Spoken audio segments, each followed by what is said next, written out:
So, andito tayo ngayon mga boss sa harapan ng aking setup.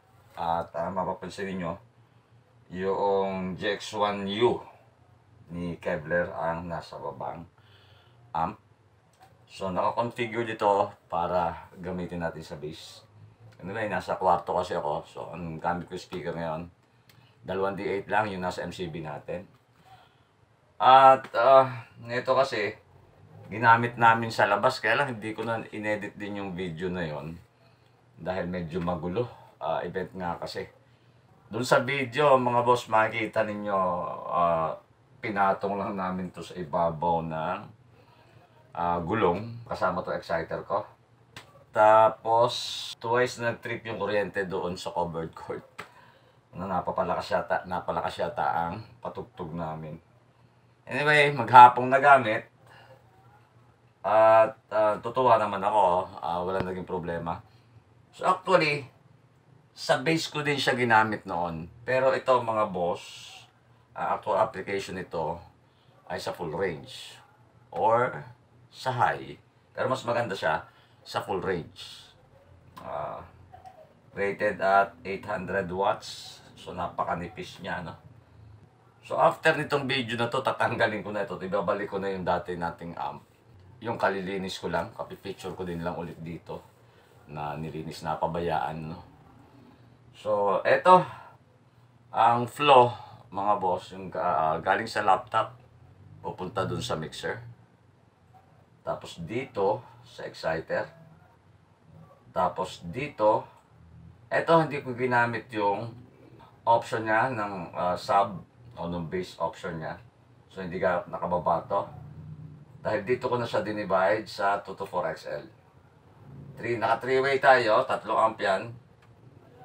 Class D rin tong isa. At saka ito. Dalawang EQ, 215, at saka itong digital na 31 band. At ito yung DIY na bass enhancer. So gumamit din ako dito ng Alesis Microverb 4 version 2. So, di ko napapakita yung pagkakabit sa likod. Napakadaming wires. Mahaba masyado yung video natin. You are watching Twin88 channel. Don't forget to subscribe.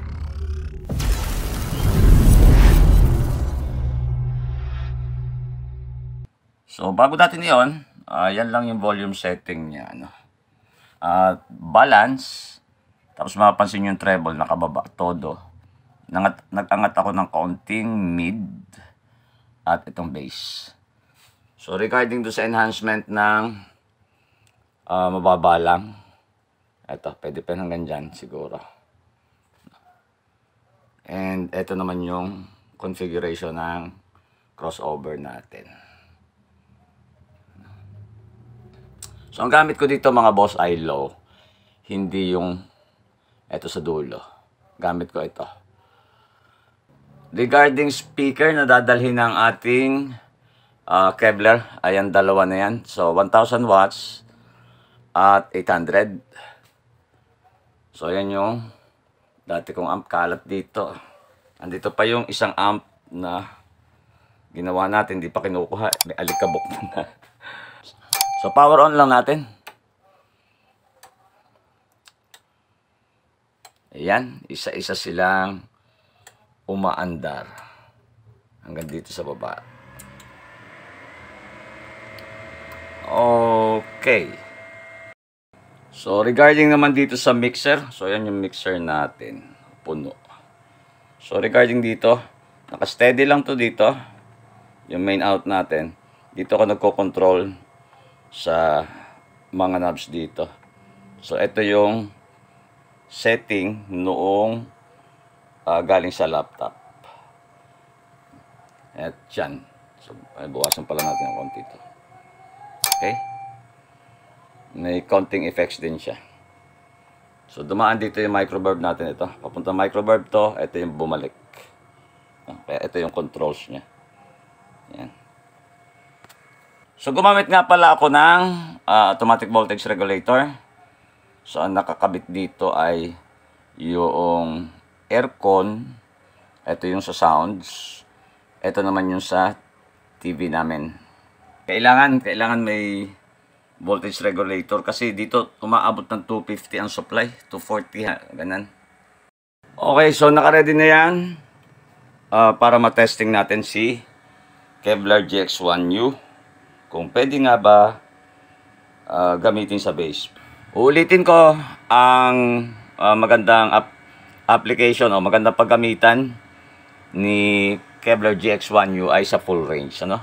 Pwede rin sa high pero mas maganda na yung sa full range talaga or sa vocals nyo gamitin. Pero dito, gaya ng current setting natin ngayon, as bass kasi nakababa nga yung treble natin.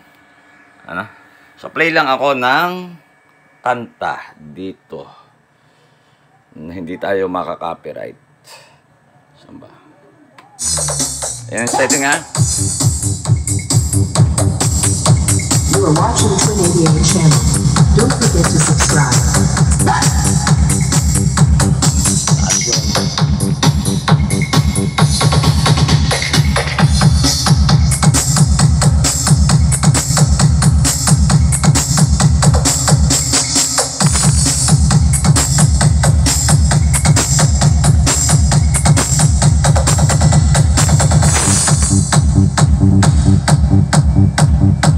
Yumayanig mga boss.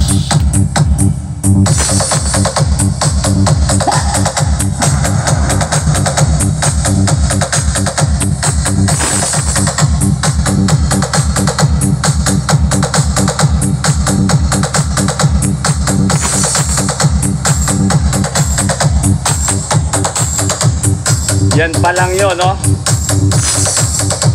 Halos di na magkarinigan dito.